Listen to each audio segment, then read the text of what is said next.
Señor, gracias por tu palabra, gracias porque nos la has dejado y la tenemos aquí, Señor. Qué increíble que la voluntad, la mente inalcanzable del Dios eterno nos fue revelada de una manera clara, que está aquí al alcance de nuestros dedos, a la cual podemos acudir día y noche y podemos estar atentos como una antorcha que alumbra en un lugar oscuro mientras el día se esclarece y el lucero de la mañana resplandece en nuestros corazones.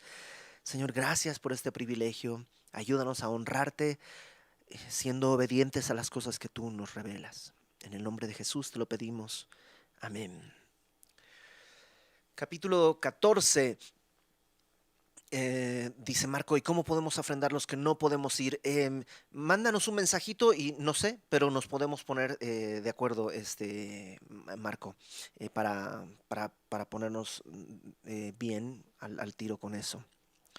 Capítulo 14 dice, aconteció un día, pero cuando empezamos así, es como que entrar a la historia a la mitad y ¿qué está sucediendo? ¿Qué ha sucedido? La historia se remonta hacia unos capítulos. Jabes había sido invadida. Eso hace que Saúl se levante y la defienda. Y esa gran defensa que le da a la ciudad lo coloca como el rey, ya no como el rey nominal. Él era el rey, pero nadie lo consideraba. A partir de esa gran victoria de la ciudad, ese rescate de la ciudad, Saúl ahora sí empieza a comportarse un poco como rey, arma un ejército eh, y es un ejército que servía para patrullar. Acuérdate que todavía estamos en esta etapa en que están empezando a tener una identidad de nación, pero el problema es que es una nación que está constantemente atacada por los filisteos. Y los filisteos los tenían dominados, al punto que al final del capítulo 13 dice que en toda la tierra de Israel no había herrero, no había gente que trabajara el hierro, que pudiera formar espadas, asadones y cosas así. Entonces tenían que ir a tierra de los filisteos a que les afinen afilen su asadón. ¿Y tú crees que los filisteos les darían espadas? Claro que no, porque eso sería proveerles de algo para su defensa. Entonces es una nación que está subyugada bajo la población filistea. Pero Jonatán, el hijo del rey Saúl, da con una guarnición y los derrota, y eso provoca que los filisteos armen un gran ejército y vengan a combatir. Y ahí nos quedamos. Hay un gran ejército que está queriendo combatir a Israel. Saúl se ha ido replegando y retirando con sus hombres. En vez de enfrentarlo, se ha ido retirando, retirando, retirando, retirando. Eso ha provocado que los filisteos no solo se organicen, sino que establezcan toda una estrategia y hay tres ejércitos que su ejército se divide en tres flancos para poder atacar y en ese momento nos encontramos el día de hoy. Ahora sí, capítulo 14. Estamos en ese tiempo de guerra difícil. Saúl con parte de su ejército, Jonatán, su hijo, que tiene también un poco del ejército a su cargo, están juntos, replegados en Gabaa. Y dice, aconteció un día que Jonatán, hijo de Saúl, dijo a su criado que le traía las armas, ven y pasemos a la guarnición de los filisteos que está de aquel lado. Y no lo hizo saber a su padre. Jonatán, él sabe que tienen que defender la tierra, que si tienen que morir defendiendo la tierra es una muerte honrosa, pero tienen que defender la tierra. Y están ahí. Y cuando la frase comienza, aconteció un día, eso quiere decir que pasó. O sea, ¿cuánto tiempo habían estado ahí replegados, esperando y temerosos? No nos dice la Biblia, pero hubo un momento en que Jonatán dijo, ya es suficiente. Y le dice a, a su paje de armas, al que le llevaba el escudo, era su siervo, le dice, acompáñame, vamos a la guarnición de los filisteos. Y lo hace esto, no digo a escondidas, pero sí con prudencia, con discreción. Él quiere ir a ver qué está pasando, quiere ir a ver cuántos son en verdad, quiere ir a ver qué se puede hacer.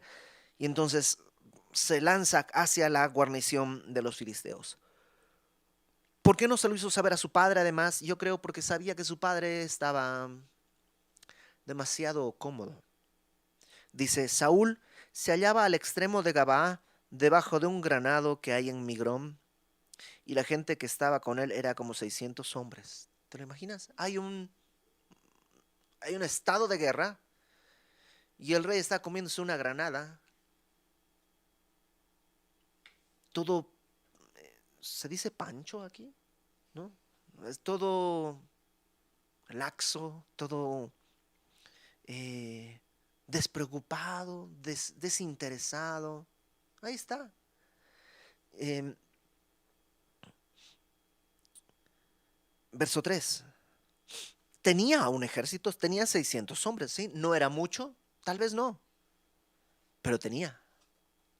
Y no solo eso, sino que dice el verso 3, Agías, hijo de Ahitob, hermano de Icabod, ¿te acuerdas de Icabod? Dice que es hijo de Finés, hijo de Elí, sacerdote de Jehová en Silo. Eh, Elí era el sacerdote que estaba antes de Samuel, que había sido desechado del sacerdocio porque no disciplinaba a sus hijos, no le tenían cuidado que a sus hijos vivieran de una manera deshonrosa, no le importaba mucho. Y cuando mueren todos, eh, dice que la nuera eh, de, del sacerdote Eli, la nuera del sacerdote Eli, dio a luz a un hijo y le puso por nombre Icabod, que quiere decir la gloria se ha apartado. Bueno, ¿para qué todo esto? Para recordar que Ahías es hijo de Ahitob, hermano de Icabod, hijo de Finés, hijo de Eli, sacerdote de Jehová en Silo, llevaba el efod.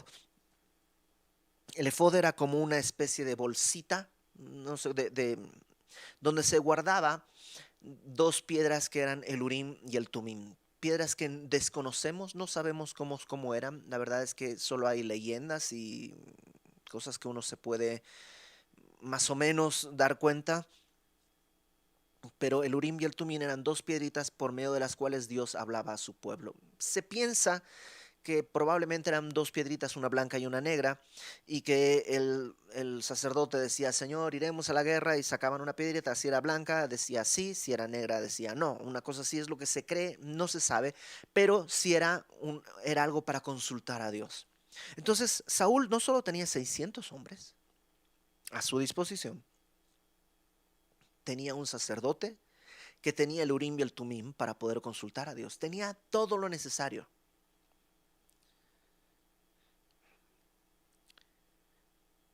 Jonatán solamente tenía a su paje de armas.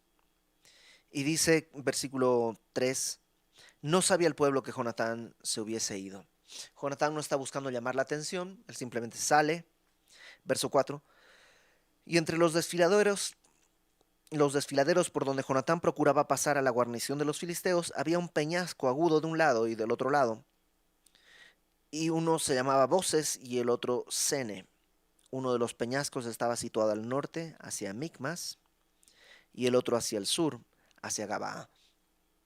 Entonces va Jonatán y se da cuenta que camino hacia la guarnición de los filisteos hay una especie de callejón que tiene un monte de un lado y un monte del otro. De modo que este callejón hace una especie de bloque que impide que un ejército entre por ahí. Un poco lo que sucedió con el paso de las Termópilas, con la famosísima batalla de los 300 espartanos, ¿no? Que había un ejército muy grande del otro lado, pero tienen que venir de dos en dos porque no hay manera de que entren más por ese callejoncito.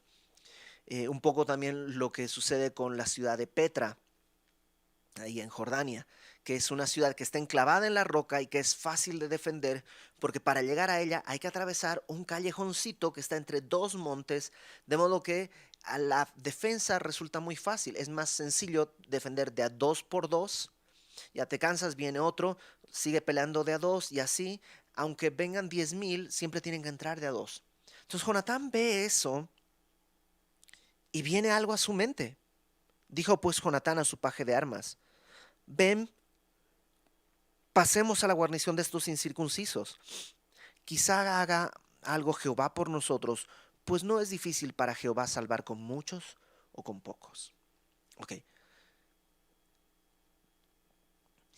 esta historia es genuina, es real, es verdadera, pero a la vez, sin caer en espiritualizarlo, sí tiene enseñanzas que reflejan una batalla espiritual que tú y yo tenemos todos los días. Tú y yo podemos ser Saúl o podemos ser Jonatán. Saúl sabe que viene una guerra, sabe que hay una batalla, sabe que tarde o temprano se va a tener que enfrentar a ese gran ejército que, como leímos la semana pasada, dice que eran como la arena que estaba en el mar. O sea, era un ejército enorme. Y en vez de prepararse, se está comiendo una granada. Jonatán, en cambio, él ya venía de pelear y él está dispuesto a pelear. Ahora, él se da cuenta que hay una posición estratégica perfecta para la defensa, pero no se hubiera dado cuenta si se hubiera quedado junto con su papá. Si se hubiera quedado donde estaba su papá, nunca se hubiera dado cuenta que había una gran ventaja que Dios se había puesto desde hacía miles de años ahí en esa zona.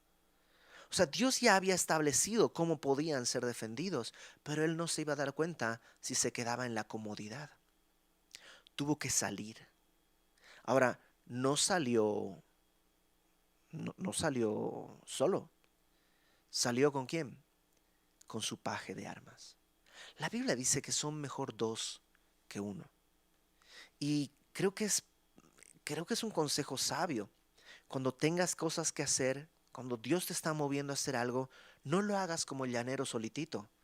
O sea, comparte con alguien, invita a alguien para que sean dos quienes vayan a caminar. Em, Dice, pasemos a la guarnición de esos incircuncisos. También sabe que Él es el pueblo de Dios y los otros no. Está consciente de cuál es su identidad, pero también está consciente de que no depende de Él, sino de Dios. Quizá haga algo Jehová por nosotros. No dice, vamos, yo puedo hacer algo. No es Rambo. Simplemente dice, tal vez Dios haga algo por nosotros. ¿Por qué? Porque no es difícil para Jehová salvar con muchos o con pocos. Para Dios no es diferencia. O sea, para ganar una batalla puede hacerlo con uno, con dos, con 10, con 100 o con 10,000. O si quiere con ninguno. Para Dios no hay diferencia. Para nosotros sí. Para nosotros sí hay diferencia entre Saúl con sus 600, los filisteos con su mar de gente y Jonatán con su escudero. Para nosotros hay diferencia, pero para Dios, la mayor parte de los eruditos especulan, porque es una mera especulación, es tratar de entrar en la mente del personaje, pero creo que es una de estas, llamémosle, especulaciones santas, ¿no? ¿Cómo es que Jonatán tenía este pensamiento de que para Dios le da lo mismo salvar con muchos o con pocos? Probablemente porque conocía lo que dice Josué 23. Josué 23, versículo 10.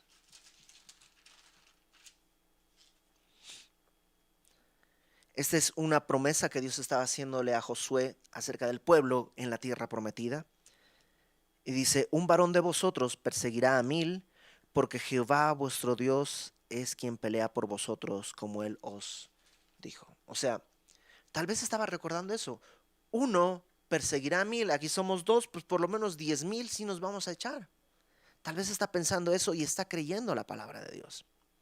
Tal vez está pensando en Deuteronomio capítulo 32. Deuteronomio capítulo 32.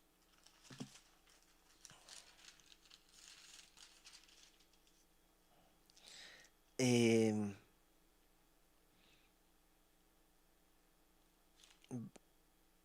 versículo... Oh, bueno, es que tendríamos que leer mucho.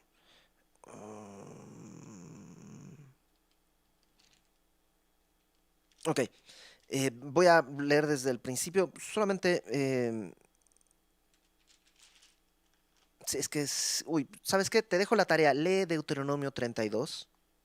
Lee Deuteronomio 32, porque Dios empieza a revelarse y empieza a decirles cómo lo que Él es, lo que Él hace y todos los atributos que tiene Dios y todas las bendiciones que Dios establece para su pueblo. Y no quisiera mocharlo, así que léelo en tu casa, Deuteronomio 32. Ahora sí, Jueces capítulo 3. Jueces capítulo 3, versículo 31, al final de Jueces 3.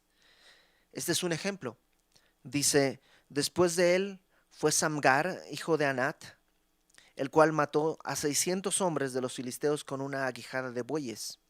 Y él también salvó a Israel. Tal vez estaba pensando, pues Samgar mató a 600 filisteos con una aguijada, era una vara, con un palo que tenía un hierro en la punta. Con eso, Samgar mató 600. Yo tengo una espada, tengo un escudo y tengo un escudero, pues yo seguro que puedo pelear con más. O sea, todo eso tal vez está en la mente de Jonatán porque él tiene una convicción. Para Dios es lo mismo salvar con muchos o con pocos. Y ahora esto es importante, verso 7. Su paje de armas le respondió, haz todo lo que tienes en tu corazón, ve, pues aquí estoy contigo a tu voluntad.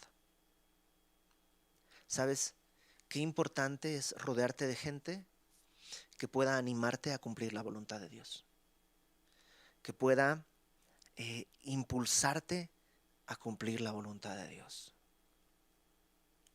Hoy estamos de aniversario en Semilla Querétaro y recuerdo cuando el pastor empezó a decirme, ¿qué te parece si empiezas a orar? A ver si vamos, si empiezas, si abrimos un estudio allá en Querétaro. Y pues lo primero que pensé fue, va, lo platicamos con mi esposa y pues es un tramo largo de carretera, habría que venir como por la tarde, regresarnos alrededor de las 10 de la noche, la carretera estaba en obras, bueno, no importa cuando oigas esto, la carretera siempre está en obras, pero en esa época estaban reencarpetando, entonces estaba muy, muy, muy complicado el tráfico y pensamos, Ibert, ¿sabes qué? Tú te vas solo. Yo voy a echarme solo, mi esposa se queda con mis hijos en casa. Luego pensamos, no, tenemos que ir juntos, porque son mejor dos que uno. Entonces mi esposa y dijimos, órale, pues dejamos a los hijos con la abuela. Pero después pensamos, no, nuestros hijos tienen que ser parte de esto. Y entonces nos aventamos todas las idas y venidas con los hijos. Mi hijo todavía usaba pañal, estaba chiquitito. Y mi hija al día siguiente, llegábamos como 3 de la mañana y al día siguiente mi hija se levantaba y se iba a la escuela. Y, y estábamos en eso. Y cuando vino el momento de arrancar, a alguien se le ocurrió pensar, ¿y Club Semilla qué hacemos con los niños? Y Benjamín Jiménez y su familia, él dijo, yo voy. O sea, yo voy y yo me encargo de eso. Y voy con toda mi familia. Porque toda su familia es un ministerio entero. Todos sirven, todos hacen, es una maravilla. Y entonces, yo cuando veo esto, digo, qué maravilla que cuando nosotros recibimos el llamado de venir, había alguien que dijo, yo voy. ¿Sabes qué? Rodéate de gente que pueda animarte a cumplir las cosas que Dios te pida. Y el paje le dice, yo estoy contigo a tu voluntad. Dijo entonces Jonatán, vamos a pasar a esos hombres y nos mostraremos a ellos. Si nos dijeren así, esperad hasta que lleguemos a vosotros, entonces nos estaremos en nuestro lugar y nos subiremos a ellos. Mas si nos dijeren, subid a nosotros, entonces subiremos, porque Jehová les ha entregado en nuestra mano y esto nos será por señal. ¿Qué está haciendo Jonatán? No se muestra, y no solo porque no se muestra, sino por todo esto, Jonatán no ha recibido una revelación de Dios. O sea, no es que Dios le ha dicho, Jonatán, levántate con tu paje de armas y ve a la guarnición de los filisteos, los he entregado en tu mano. Él no ha recibido eso. Ni a un profeta se lo ha dicho, ni Dios se lo ha revelado. Él todavía no lo sabe. Por tanto, él tiene una idea. Él piensa que Dios los puso para defender a la nación y dice, pues vamos a ver qué se puede hacer. Y cuando llega allá, aunque es valiente, aunque tiene promesas de Dios, como esto de que uno perseguirá a 1000, aunque es valiente y tiene promesas de Dios, él espera que Dios le confirme su llamado. Él no está dispuesto a arriesgarse si no es Dios quien lo va a sostener. Creo que también eso es importante, porque si no, nos vamos a convertir en aventureros. Y, o sea, una persona con fe no necesariamente es un aventurero. La gente que se lanza a otras cosas así, a lo mejor nomás está medio loquito, pero no está siendo dirigido por Dios. La fe no es lanzarte así. La fe es un paso a la obediencia. Dios le había hablado a Jonatán seguramente de una manera en la que él no se había dado cuenta, por eso está dando estos pasos, pero ahora espera que Dios confirme. Una vez más, perdón que lo ponga así, pero estuvimos yendo y viniendo de México a Querétaro, México a Querétaro, México a Querétaro por 2 años, más o menos, como por 2 años. Y alguien decía, pero ¿por qué esperan tanto y por qué no de una vez? Porque había muchas cosas seductoras. O sea, de entrada, salir de la Ciudad de México cuando tienes niños chiquitos es seductor. O sea, poder ir a otra provincia, a otro lugar que no estés en la Ciudad de México, era seductor. Y, pero no queríamos venirnos por eso. No veníamos buscando una mejor vida. Porque si ese fuera el propósito, pues no sé si Querétaro, tal vez Santa Cruz, Bolivia, con mi familia hubiera sido una opción, una ciudad más tranquila, más pequeña, no lo sé. Habría muchos lugares para una mejor vida. Estábamos buscando confirmación de la voluntad de Dios. Por otro lado, vivíamos en México en una zona maravillosa, vivíamos ahí en la Nápoles, por un milagro que teníamos un departamento que rentábamos a un precio exageradamente barato y soltarlo también era, híjole, es que este departamento nos lo dio Dios, porque no hay manera que nosotros hubiésemos estado eh, pudiendo pagar una renta en un departamento en la Nápoles. Pero ahí estábamos. Entonces teníamos que tener una confirmación de Dios. Y así Jonatán dice, vamos a hacer esto. Nos presentamos. Si nos dicen, suben, entonces vamos. Dios nos los ha entregado en nuestra mano.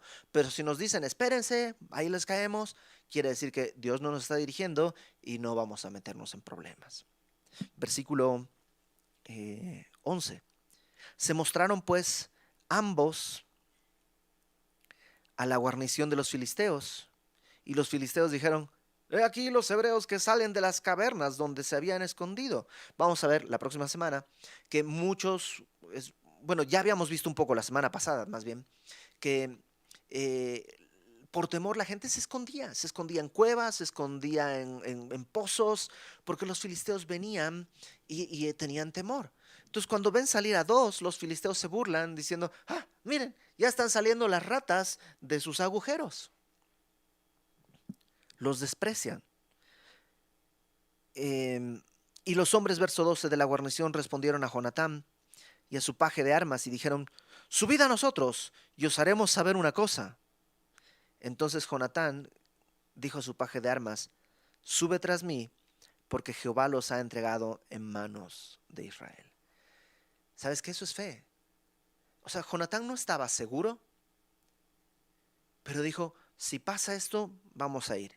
Y cuando sucede, no es que dice, bueno, ahora otra confirmación, y ahora otra, y 2 de 3, y 3 de 5, y no, sino que apenas recibe la señal que él había esperado, dice, vamos adelante, Dios está aquí, Dios nos los ha entregado en nuestras manos. Versículo 13. Y subió Jonatán trepando con sus manos y sus pies, y tras él su paje de armas, y a los que caían delante de Jonatán su paje de armas que iba atrás, él los mataba. Y fue esta primera matanza que hicieron Jonatán y su paje de armas, como 20 hombres en el espacio de una media yugada de tierra. Media yugada de tierra no es muy claro exactamente cuánto es, pero no es mucho.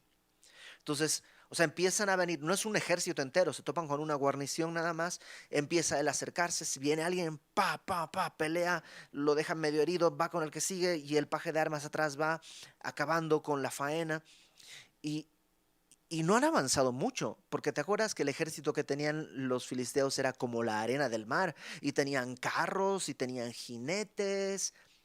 ¿Qué tanto afecta 20 hombres? ¿Qué tanto ha avanzado? Media yugada de tierra. Realmente no es significativo. O sea, para los filisteos, perder 20 hombres en una batalla no es tan grave comparado con el número de ejército que tiene, el número de soldados. No es significativo, pero, aquí está el pero. No se trata de cuánto consigo, sino simplemente está haciendo lo que Dios le puso a hacer. Jonatán conduce un ejército y su tarea es defender al pueblo para la gloria de Dios, y Jonatán ha dado un paso para poder hacer esto. Verso 15, ¿qué sucede entonces? Hubo pánico en el campamento y por el campo, y entre toda la gente de la guarnición y los que habían ido a merodear, también ellos tuvieron pánico, o sea, de pronto empiezan a temblar. Hay miedo, o sea, se escucha ruido de pelea, pero ¿quién es? ¿Quiénes serán? Los israelitas no se animan a atacar. ¿Qué estará sucediendo? Y empiezan a tener miedo, y luego la tierra tembló, o sea, temblor por dentro y temblor por fuera. Y hubo entonces gran consternación. Claro, Jonatán no puede hacer eso, Jonatán no puede hacer eso, pero Dios sí. Jonatán puede llegar media yugada y 20 hombres, eso tal vez es su tope. Pero Dios puede acabar con todos en un segundo. Porque lo que Dios hace no depende de la cantidad de gente que Él tenga a disposición. Depende de su propio poder, su propio deseo. Verso 16. Y los centinelas de Saúl vieron desde Gabaa de Benjamín cómo la multitud estaba turbada. Entonces, desde el punto donde está Saúl, hay centinelas que están viendo que la gente corre y se oye gritos y como que qué está pasando allá en el frente enemigo. Y van y le dicen a Saúl, oye, algo está pasando allá. Entonces Saúl dijo al pueblo que estaba con él, pasad ahora revista y ved quién se haya ido de los nuestros. Y es así como, ¿qué?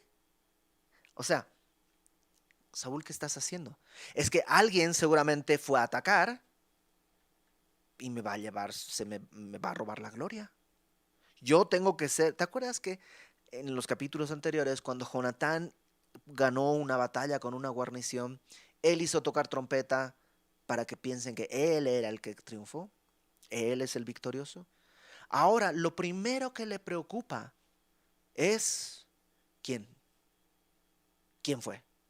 ¿Quién me está, quién me desobedeció? ¿Quién está robándome a mí la gloria y la honra?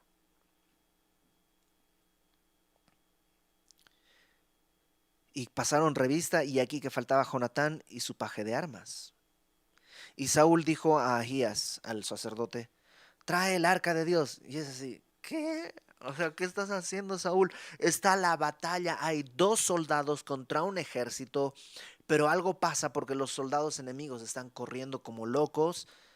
¿Por qué vas a eh, traer el arca?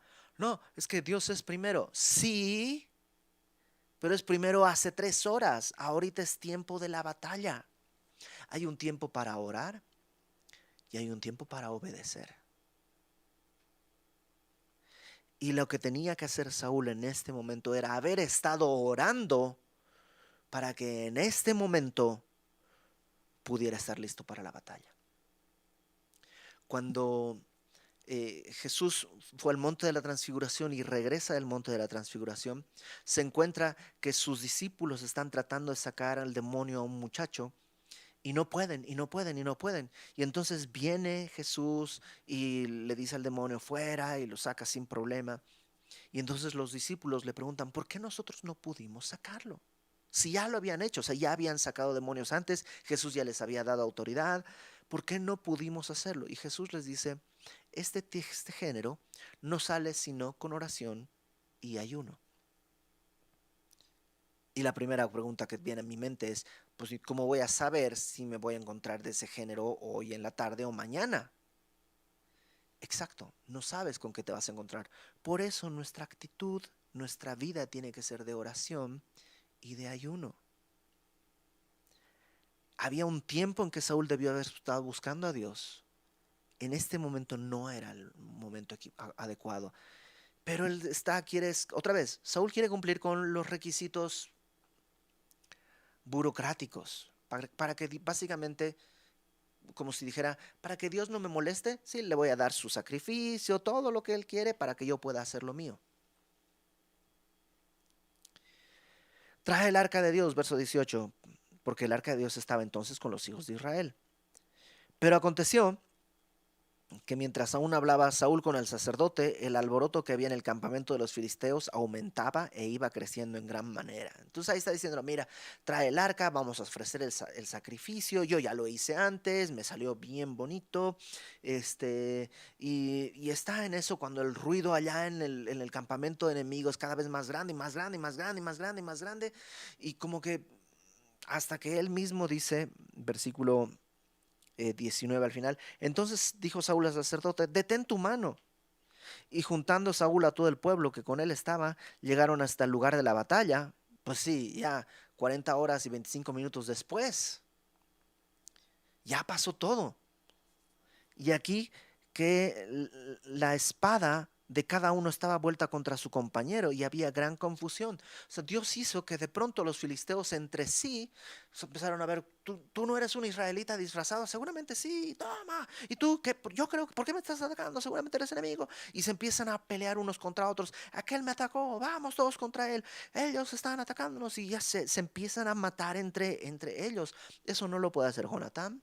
Eso no lo puede hacer su paje de armas, eso no lo puede hacer Saúl, eso no lo puede hacer Samuel, solo Dios puede hacerlo. ¿Pero qué utilizó Dios? A un hombre con su escudero.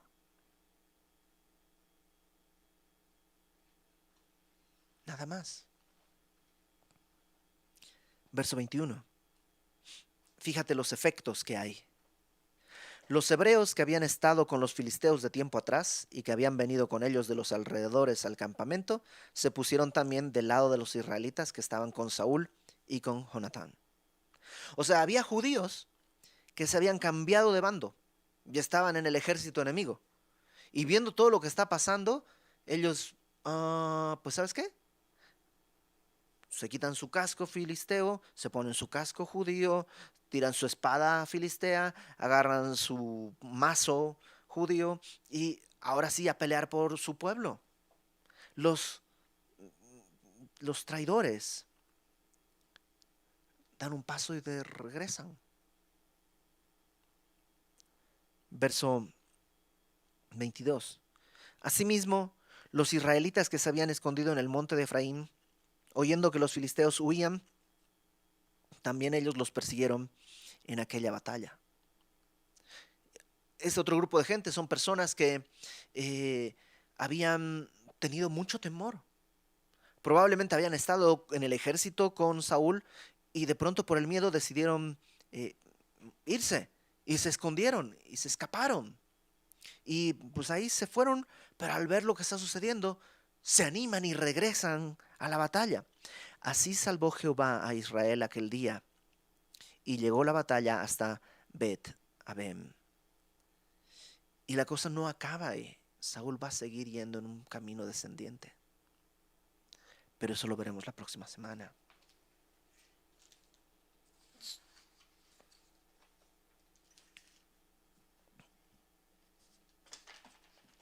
Solamente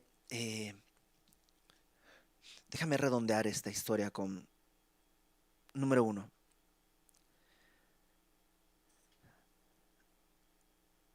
No hay manera de que tú y yo hagamos las cosas que Dios puede hacer. No hay manera. Es imposible que tú y yo hagamos las cosas que solo Dios puede hacer. Pero por alguna razón, Dios ha decidido usar a personas como nosotros para hacer su obra. Lo repito, no está en nuestras fuerzas la capacidad de hacer lo que Dios puede hacer. Esa es su obra, solamente suya. Pero en su misericordia, en su sabiduría, Él ha decidido usarnos para llevar a cabo eso. Por tanto, aunque nuestras fuerzas son insuficientes, Dios quiere usarte. Y tú puedes darte cuenta que estás en medio de una batalla en la que están cayendo personas alrededor y en la que tú mismo tal vez estás cayendo herido. Y puedes tomar la actitud de Saúl, de comerte una granada y rascarte la panza. O darte cuenta que hay una batalla. Hay una batalla que está contra ti, contra tu familia, aún contra los más chiquititos. Satanás los odia y es como un león que está buscando devorarlos. No esperes a que vengan hasta tu casa. Pero es que no sé cómo, es demasiado grande. Da 3 pasos y verás que probablemente hay un desfiladero por donde puede hacerse la batalla. Pero es que son 200,000 y yo soy uno. Tal vez solo tienes que avanzar media yugada de tierra y tú lo tienes que encargarte de unos cuantos. Dios va a hacer lo que solo Dios puede hacer. No seas como Saúl, sé como Jonatán. Rodéate de gente que pueda animarte, empujarte, sostenerte, que pueda, esta idea de Jonatán subiendo, ¿no? Desapoyados las manos y los pies. Yo nomás pienso es como orar, ¿no? O sea, apoyar las manos y pies y estar orando. Sabes que aunque la obra de Dios solo Dios la puede hacer, de alguna manera también requiere esfuerzo. Entonces levántate, esfuérzate, sé valiente. Se lo dijo Dios a Josué una y otra vez, esfuérzate y sé valiente. Levanta los ojos. Vale la pena, vale la pena. No es que quiera hablar de mí, pero es que son cosas que recuerdo y estudiando esto, había noches en las que regresar de Querétaro a México era muy pesado. Y era verdaderamente agonizante. Veníamos en el coche y luchando contra el cansancio, porque en la mañana yo tenía trabajo, o sea, el miércoles en la mañana yo tenía trabajo, eh, recogía a mi hija de la escuela, íbamos a casa, comíamos algo rápidamente y nos veníamos de volada para Querétaro. Hubo veces que de venida hicimos 4 o 5 horas porque literalmente estaba parada la carretera, llegábamos así rayando a veces a las 8, montábamos todo, hacía yo la alabanza, predicaba, recogíamos todo, atendíamos a los niños, todo el equipo de Club Semilla, nos trepábamos al coche de vuelta, pasábamos a comprar un café y un sándwich, algo así, y nos echábamos el camino de regreso. Y de regreso a veces nos daban la 1, las 2 de la mañana ahí en la carretera. Recuerdo una vez que estaba bloqueada la carretera ahí por San Juan del Río y el Waze nos indicaba un camino que tomáramos un atajo para brincar, había un choque. Entonces fuimos y así dimos vueltas y vueltas y en aquella ocasión Jonathan iba manejando y dábamos vueltas y vueltas y vueltas y vueltas y no llegábamos a ningún lado. Eh, Recuerdo veces en las que ya le tenía que decir a mi esposa, no puedo más, y ella se pasaba a manejar. Sabes que fue mucho esfuerzo, pero cada uno de esos desvelos valió la pena. Fue la obra de Dios. A nosotros nos tocaba nomás mantener los ojos abiertos. A mi esposa ir platicando conmigo, y no fue solo yo, no fui solo yo, ni solo mi familia, estuvieron involucrados muchísimos. Para ese primer miércoles, hace 5 años, hubo gente que vino de Toluca, gente que ni siquiera era de Semilla México, que vino a servir. Hubo algunas personas que vinieron así, a servir. Oye, ¿tú vives en Querétaro? Así me los encontré ahí. ¿A poco vives aquí en Querétaro? No. ¿Te vas a venir a Querétaro? No. Entonces, ¿a qué viniste? Por si se necesitaba algo. Hubo gente que vino de Toluca, gente que vino de México. Moy, ¿te acuerdas? Vino de México. Moy con su esposita, Moy hijo. vino de Jalil, vino de Toluca, Lalo Recio vino varias veces también solamente a ayudar, Benjamín e Irma, Jonathan y Suelem, los Gómez León, que ganaban absolutamente nada, solo acompañarnos. Rodéate de gente que esté dispuesta a empujarte cuando las cosas están difíciles. Y si eres de los que han cruzado el río y te fuiste a otro camino y te fuiste al bando enemigo, ¿sabes qué? Regresa. Ay, pero es que me da pena. Ahora que todo está hecho, voy a regresar. Regresa. Regresa. Tira tu casco filisteo, ponte tu casco del pueblo de Dios. Regresa. Y si eres de los que tenía miedo y al ver lo que otros hacen te animas, gloria a Dios.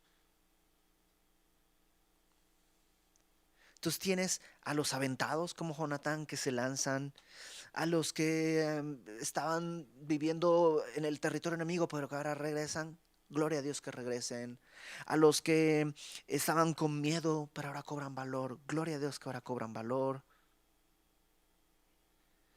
Tú puedes ser un Jonatán si haces lo que Dios te pide. Y si dices, no, es que yo no creo que sea eso, entonces puedes ser un buen escudero.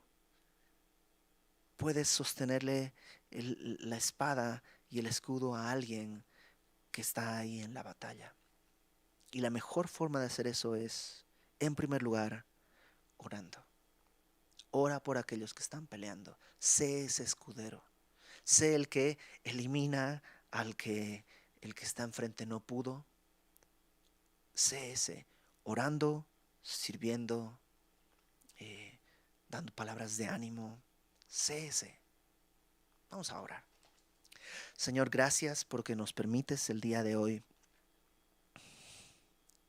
en tu misericordia, nos permites recordar eso, justamente un día como hoy, el aniversario de Semilla, nos permites recordar que es tu obra y que lo que nosotros podemos hacer es avanzar media yugada, nada más, pero que en tu misericordia tú puedes tomar cada paso para hacer algo mucho más grande. Glorifícate en nuestras vidas, Señor, ayúdanos a ser como Jonatán, aventados en el tiempo correcto. Ayúdanos a ser como su escudero, apoyando y sirviendo a otro cuando tú nos lo demandes. Que sea así para tu gloria, Señor. Que sea así porque es la manera en la que tú puedes ser exaltado, cuando de lo vil y lo menospreciado tú puedes tomar para hacer algo para tu reino, para tu gloria, para tu honra. En el nombre de Jesucristo te pedimos esto, Señor. Amén y amén.